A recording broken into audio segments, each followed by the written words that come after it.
আমার মতো যারা নতুন কন্টেন্ট ক্রিয়েটার আছে, যারা নতুন নতুন কন্টেন্ট ক্রিয়েশনে এসছে, তো তাদের ভিডিও সব থেকে বেশি কারা দেখে জানো?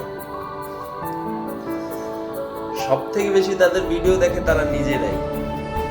যেমন আমি ভিডিও আপলোড করি, ভিডিও আপলোড করার পর দেখি কটা ভিউজ আসলো, কে কতজন লাইক করলো, মানে কটা কমেন্ট করলো, মানে একটা এক্সপেকটেশন করে ভিডিওটা ছাড়া হয় যে লোকে কমেন্ট করবে, লাইক করবে, লোকের কাছে যাবে ভিডিওটা।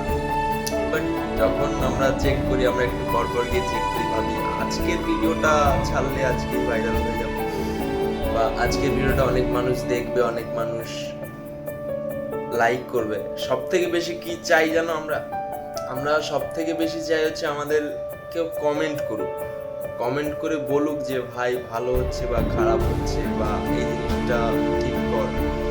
নিজেদেরটা নিজেরা ঠিক করব, নিজেদেরটা নিজেরা দেখে কতক্ষণ ঠিক করবো। কেউ যদি না বলে, বাট কেউ কমেন্ট করেই না আমাদের, মানে আমাদের ভিডিও দেখার কাজ দেখে, অনেকে তো দেখেই না, সোয়াইপ করে চলে যায়।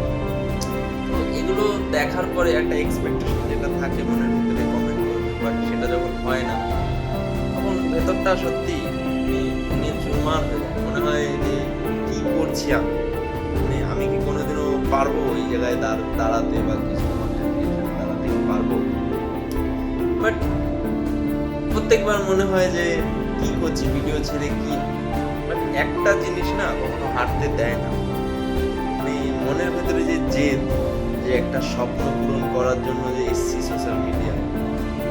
এটা আমার কথা না, এটা প্রত্যেকটা কন্টেন্ট ক্রিয়েশন যারা বানায় নতুন নতুন, তারা সবাই একই, সবাই তো নিজের সাকসেসের জন্যই আসে, বা নিজের একটা পরিচয় বানানোর জন্য আসে।